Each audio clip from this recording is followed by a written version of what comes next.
Hey everyone, welcome back to Crime Weekly News. I'm Derek Levasseur. And I'm Stephanie Harlow. So earlier this month, one of the most secure and heavily guarded museums in the world, the Louvre in Paris, was hit by a major jewel heist. On the morning of October 19th, a group of thieves managed to break into the Apollo Gallery, where the museum keeps France's royal and imperial jewels.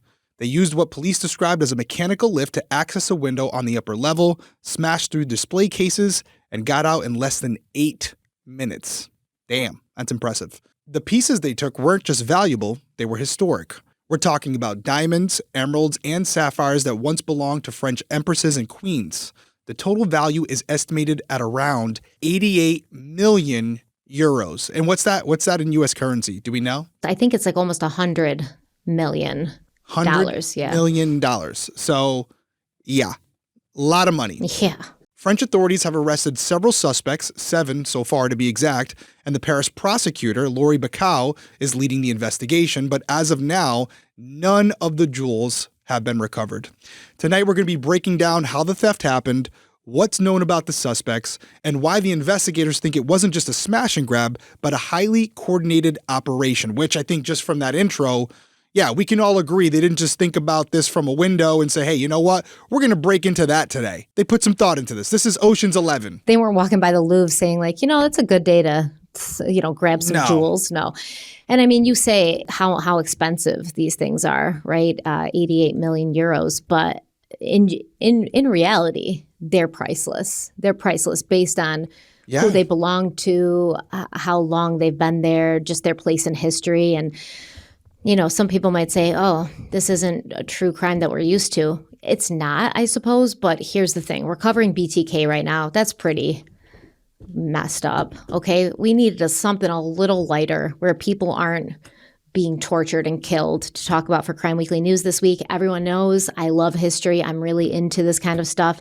And I think both Derek and I kind of like this whole, DB Cooper element to the heist. I mean, it is true crime. I mean, it is a crime. Yeah, no doubt about it. It's a very crime. And you bring up a great point because it's not just about the intrinsic value, right? Like, yes, that's important, but that can be replaced, whether it's through insurance or whatever it's going to be.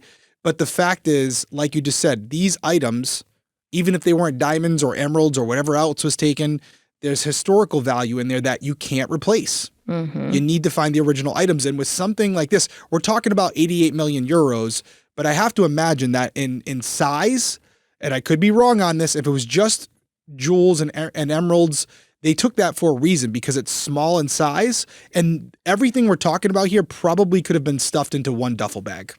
Oh, for sure. But yeah, I mean, it's crowns, it's brooches. Okay, so maybe a couple duffel bags, but overall, very hard to find. And the fact that they haven't found any of it yet, and it's not like there's a serial number on it, they can't really scan it in somewhere where they could track it. But I would like to think that if someone's out there trying to pawn off a crown, they're going to get a phone call. No, you'd think, and people have said that. People have said, like, who would steal this? Like, there's no point. Where are they going to find a buyer for it? And there's already a buyer. Oh, there's already a buyer. There's already a buyer. It's not just in movies. There's like extremely wealthy people outside of our understanding what wealthy even is, who are out there that have rooms in their homes that are like vaulted, locked up safes that are not seen by the people who come into their home. And it's almost like this trophy room of things they have that are illicit and they shouldn't have them. And they don't need to show them off. They just need to know that they have them. There's already a buyer or these people wouldn't be there. Yeah, no doubt about it. Have you seen that movie Contraband with Mark Wahlberg? I probably have, yeah. Okay, so he's like a smuggler. He's like a professional smuggler. And it's the same premises there where he develops these elaborate plans, these heists to steal something of value, knowing he can sell it on the black market, and in some instances already having a buyer. So that's the concern here, right? Like if they went to this length, having this mechanical lift, which by the way, we'll throw up the video right here. You can see it as we're talking. It's pretty extensive what they did here. And so if they went to this extreme, they already knew that the items they were stealing were going to be very noticeable to the general public.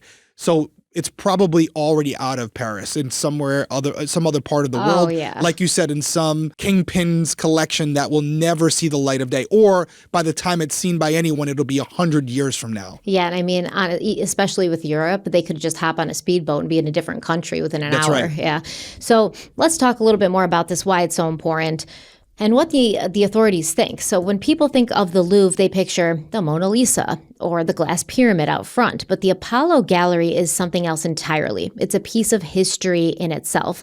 It was built in the 1600s under King Louis XIV, the Sun King, to celebrate the divine right of French monarchs. Gold leaf ceilings, painted gods, carved suns. It's all about opulence and power. And inside that room, surrounded by art that glorifies royal lineage, the French crown jewels were displayed.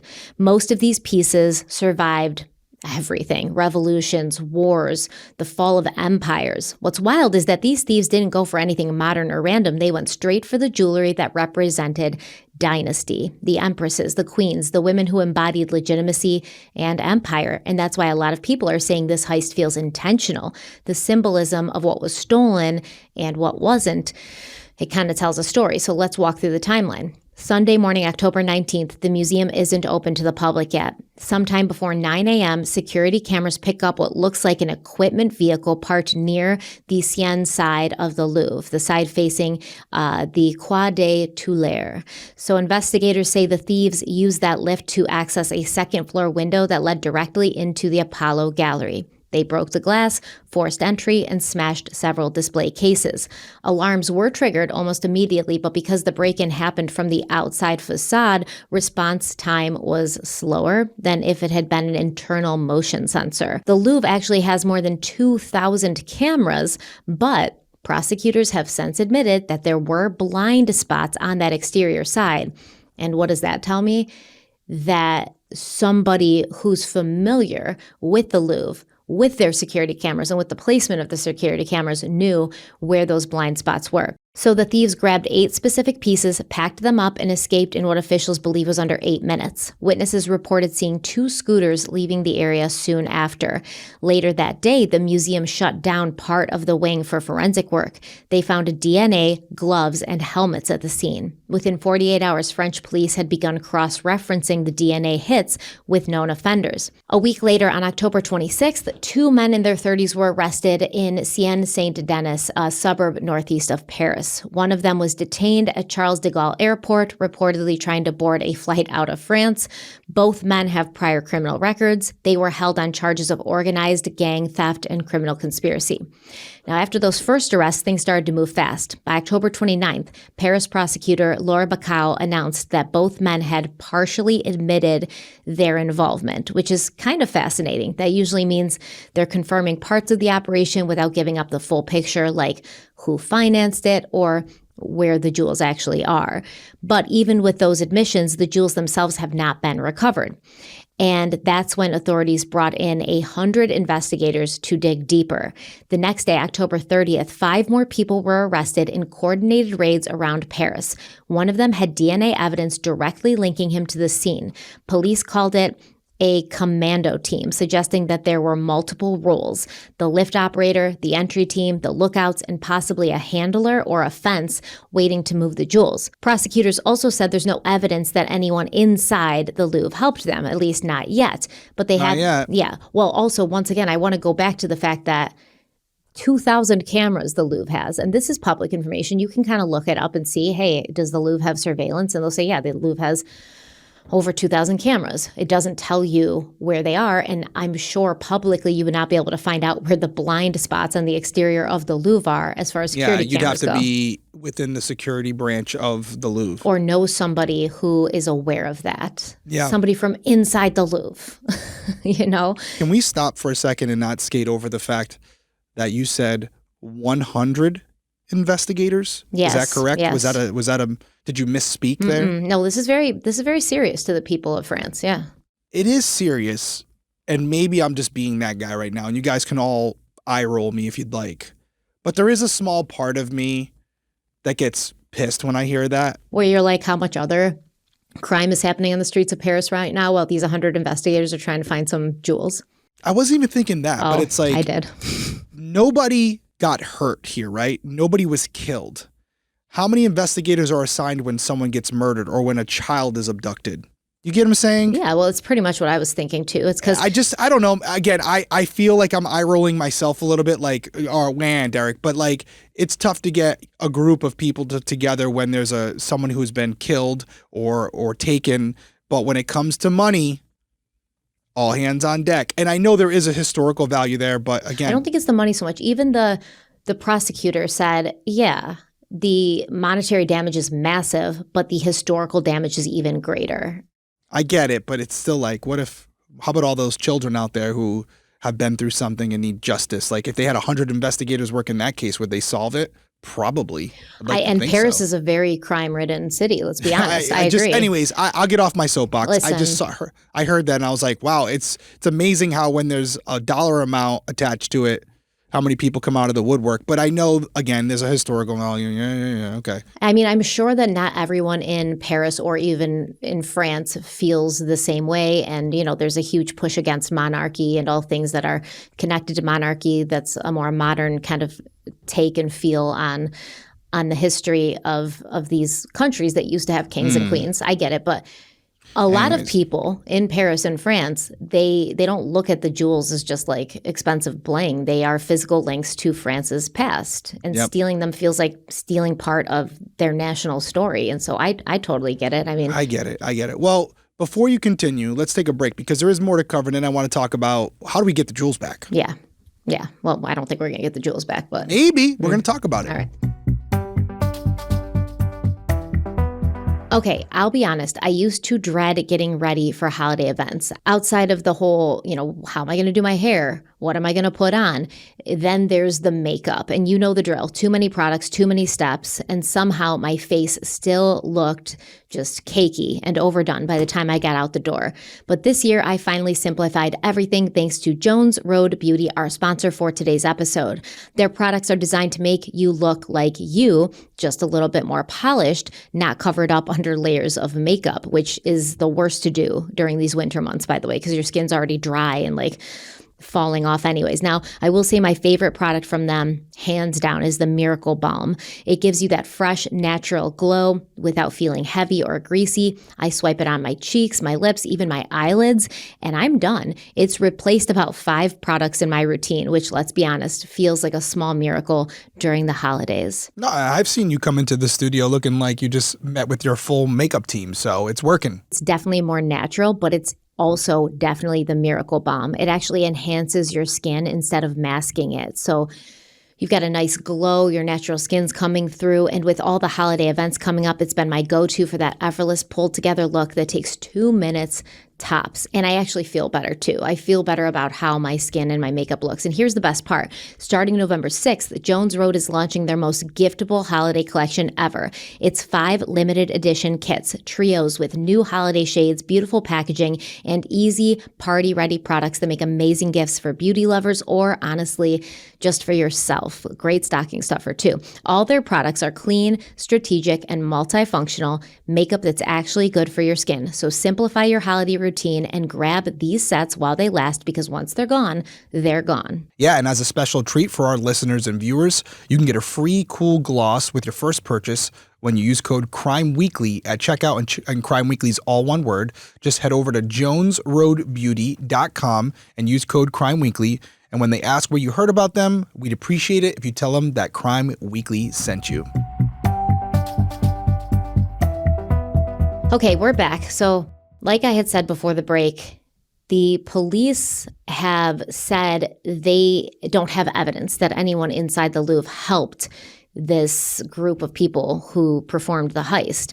But they have not ruled out the possibility that someone passed on information about the gallery layout or the alarm schedule, which, to me, the fact that they knew about the blind spots suggests, even if it's not directly, that they had some intel. Yeah. So at this point, investigators think that whoever planned this wasn't just after profit. These were high-profile imperial pieces, instantly recognizable. Now, there's speculation that the theft might have been commissioned, meaning someone with money and access wanted. There you go. Yeah, and I'm kind of on that vein of belief. I do think that, but others think it could be ideological, a statement about France's colonial and aristocratic past or about the ownership of cultural heritage. That's still just speculation, but it's part of why authorities believe the motive might go beyond financial gain. Also, the timing. The heist happened during a weekend maintenance window when the Louvre had limited staff in that section. Yeah, but nobody at the Louvre is involved. They said they don't have evidence of that. Yeah, there you go. But Correctly I think, stated. once again, that's indirect evidence that whoever planned it knew these things. Yeah. Even if it was just one of them having a boyfriend or girlfriend that worked there, and they were just dating them for this reason to gain information. Who knows? Yes, and this isn't just about a theft. It's almost performance art. You don't risk that kind of exposure for something that you can't necessarily just sell to anybody. So it's almost about possession, having something no one else can ever have again. And that's why I do think it could be one of these very wealthy people around the world somewhere who just unlimited were money. Bored. Yeah, bored and oh, I want this thing that nobody else can ever have. Think about all the paintings and stuff that have been taken over the years. I remember there was a big heist in Boston. Those paintings have never been recovered. And it's because they're in someone's private collection somewhere where these uber rich people get together and it's like, hey, want to see something cool? And I think sometimes for highly valuable or historical paintings, they will put up decoys almost. Well, I was going to save this for the end when you got through the whole exposition here, but how funny would it be if we found out, which I don't think it's the case, they wouldn't put 100 investigators on it, if it was just a counterfeit, like a fake piece. Yeah, like a decoy. That was made to look, a dupe, if you will. I've heard, I don't know how true it is, but a lot of the paintings that you do see in these museums are replicas. I've heard that too, yeah. And the Mona Lisa. I don't think the Mona Lisa is the real Mona Lisa. Well, people have tried to take that. Say. People have tried to take that painting 1,000,000 times. That's what people say. And not even about theft. You also think about someone walking up to it, and I've never seen them, maybe it's encased, but damaging these pieces, right? Just someone trying to make a political statement goes in there and throws paint on it. I've seen that, yeah. Something like that where they have to plan for those things. And I would imagine that if you can find an exact replica where, unless you're an expert and you have it under a microscope, you can tell the difference, you would keep the real pieces within the facility, but in a protected area where they can't be damaged or stolen. Mm-hmm. Well, yeah. I wouldn't be mad at that. It would suck to know that you're looking at something that isn't the actual one, but at the same time, I'd rather that happen than you find out that someone stole it, it's in their basement now, and you're never going to see it again. I agree. And I think that if something is specifically targeted multiple times, like the Mona Lisa, and it's kind of just okay, history is repeating itself. A lot of people have tried to steal this painting over time. Let's just cut our losses, have a really good fake made, and put it. I think that was part of the Da Vinci Code, where I feel like I watched a movie like that where somebody stole the Mona Lisa and then it ended up being a counterfeit Mona Lisa. I wouldn't doubt it. I remember the Thomas Crown affair too. He'd always go into museums and steal the paintings, but he was also this amazing artist, and he could make the paintings look real so he could replace them and nobody would know that he'd taken it. But this isn't a movie. This is real, even though it feels like a movie. And at this point, what we have is 7 suspects who are in custody. The investigation's being handled by the Paris Judicial Police under Prosecutor Bacau. The charges are organized gang theft and criminal conspiracy. These are both really serious charges under French law. But despite the arrest, authorities haven't found a single piece of jewelry. And that's the most concerning part, because the longer it goes, the more likely that these jewels have already been broken down or moved out of the country.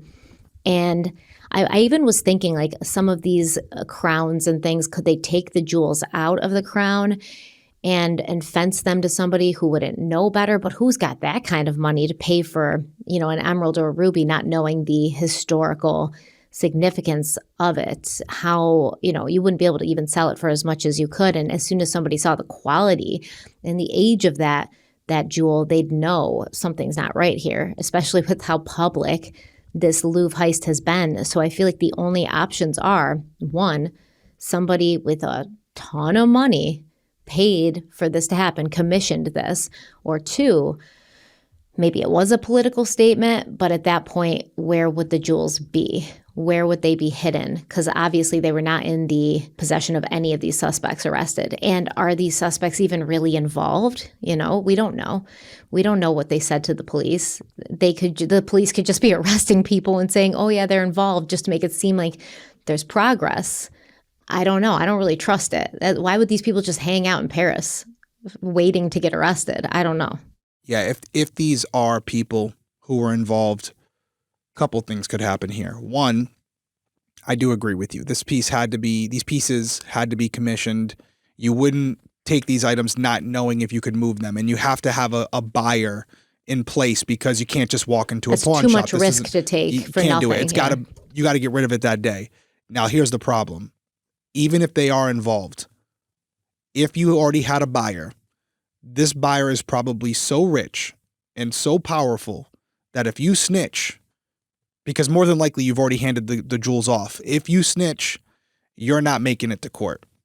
More than likely. Something bad is going to happen to you. If they can organize this, they can organize some random dude to be taken out easy. I mean, they got to Epstein, right? I mean, a lot of people believe that they got to Epstein. So if they got to Epstein, they can get to you. And so that's one side of it. The other side is if this is a political statement, then these people they're radicalized and they're going to go to their graves with it. They could have dumped this stuff in a river somewhere to prove a point, which they've proven nothing. But in their minds, they feel like they've accomplished something bigger than their own freedom, and they may just never say it. But there is an off chance. I always say this with a crime. You want to find all the people involved because you're only as strong as your weakest link. And if you have someone who is just the getaway driver, right, you can maybe say to them, hey, listen, you could walk away from this. You could still have a life after this. Where did they last dump them? Or give us a connection. Give us a person that you saw, or a car, or a boat, whatever. Give us something, because otherwise you're going down with the conspiracy charge, and you're going to be charged as if you went into the building yourself. That's the only shot you have, and it's not a good one. Yeah, I mean, absolutely. I don't see how there's any world that exists where any of these people know enough about the buyer to even give that kind of information. I guarantee you they're just hired help who do have skills, obviously, but there's some sort of middleman who they probably don't even know his real name. They probably never even saw his face, right? And therefore that middleman who may know who the actual buyer is, he can't be identified. So how would the actual buyer ever be identified? I agree. I think it's not looking good. It's not looking good. And even if you figure out who did it or even have a lead on it, what are your chances of recovering these things? Probably very low. Even with 100 investigators. Yeah, I was just about to say, which is why maybe, the 100 investigators need to be limited at this point and sent off to do other work, because I feel like you're chasing a whale right now that you'll never get. This is their Moby Dick. And that's where I go back to the 100 investigators. Like, I mean, you got to give it a shot, I guess. I don't know. I don't think they'll have 100 people on it for a very long period of time. But yeah, overall, the amount that went into this, the renting of the lift, the people that had to be involved, the people who had to be paid off to get that information you needed to at least get away with it. Listen, they accomplished it. They got the jewels. So this is way bigger than 7 people. A lot of people. 8 minutes. 7 people, 8 minutes. Damn. These are professionals. Like you said, it's Ocean's 11. Yeah. It's Ocean's 11. It's The Departed. Although they got caught right away. That's just not probably the best They're like example. diving through. Great movie though. They're diving through motion sensor lasers. Yeah. They're like coming down from the ceiling. This is legit. This is definitely legit. So the chances of getting it back are slim to none. The fact that they've caught some people that are allegedly connected to it, it gives you a small hope, but I think we all can agree that more than likely there is a buyer somewhere in another country right now who has those things under lock and key, and they're not the least bit concerned because they know that these people know if they say anything, they're dead. I don't think these people know anything that they could even say anything. There might be one person in the group. You're right. They keep it minimal as far as who knows the end point to this for this exact reason. I guarantee you not one of those 7 men know anything about the actual buyer. I guarantee you. Because that's way too much of a risk. That's that person's liability. As those 7 men, I wouldn't want to be. I wouldn't want to know shit. Yeah. Because then when something happens and if I get caught, you've seen my face. Yeah, it's like I know I'm done. So I don't want to know who you are at all. But yeah, at the end of the day, I understand putting so many investigators on it early because you could maybe Give it a shot. trace it. You could maybe catch up a trail, but at this point, I think we're done. Yeah, all I ask is the next time a missing kid is out there somewhere within the first 48 to 72 hours, let's put 100 people on that one as well. Or maybe even just 10. 10 would be great. 10 would be great. 10% of what you're putting on, missing jewels. Yeah, instead of that one investigator that's been on the force for 50 years and everybody knows he takes a 3-hour lunch break. Who didn't respond to the scene for 48 hours. We're already outside the 72-hour window. Yeah, that guy. And he was like, that 4-year-old just left home willingly. What are you talking about? We're French. We mature early. You're showing you have the resources when needed. That's the point I'm making. Yeah, so, I'm with you. I know this conversation is about that. Honestly, horrible situation, but at the same time, it's kind of cool. And it's kind of cool, I know. I say that in a very careful way. I don't mean it. It's terrible what happened. But this is like you see in the movies, and that's what I mean by cool. It's something where you watch it in the movies and you think, oh, that's cool, although it could never really happen, like Ocean's 11. But this is a walking, talking, real-life version of that. I will be, watching it, and I understand anybody. I hope they get it back. I do too, of scumbags course. are taking it. Of course, I hope they get it back. Or I hope it was all fake, and they come out and tell us it was all fake. Oh, I think there's so much we definitely don't know. Like the investigators know, if this was such a well-protected, important part of the museum, why didn't you have more external security? Why didn't you have glass break sensors or things like that, so that there was some sort of indication long before they broke the window and got in? Why wouldn't you have windows that you can't break? Yeah. You got these huge ass windows in the Louvre. This is the Apollo Gallery is very important to France in their history. Why wouldn't you have windows on there you can't break? So there's definitely some things that the investigators know that we don't, that probably makes them look not so great. Could have been more prepared. I get what you're saying, where they're trying to get the jewels back as fast as possible because they don't want to look like assholes. Yeah, it's like you could have, maybe paid another $100,000 to have that gallery more fortified, and now you're out 88 million euros. So yeah, not good. Well, if there's any update, we will let you guys know, but you'll probably know before we even do the update because this is national news at this point. Dude, what if it's someone on the inside? I wouldn't doubt it. Someone high up in France who took the jewels and then they made it look like this elaborate heist. Or it's the investigators themselves. What if it is the investigator? Did you see? They got them on the inside where they know they're going to be called to investigate it and they've already been paid off not to find them. Or to pin it on people who are the scapegoats who weren't even involved, these 7 people. It could be so much deeper than, our heads would explode. If 88 million euros, let's go back to it. There's a lot of money involved with this. We don't know how deep this runs. You could finance a war with that. You could finance an effing war with it. And so to think that it's just these guys they hired, no. There's a lot of people whose pockets were lined, and it could be anywhere from law enforcement to the Louvre to politics, people in the area. Exactly. Politicians. This was a very well thought out mission, and the likelihood of finding these jewels and these emeralds and these crowns, whatever was taken, slim to none if they did everything they wanted to do. And if the fact that they went for it in broad daylight, by the way, I mean, you could see these guys coming down this lift, tells me that they were not too concerned about being seen. Mm-hmm.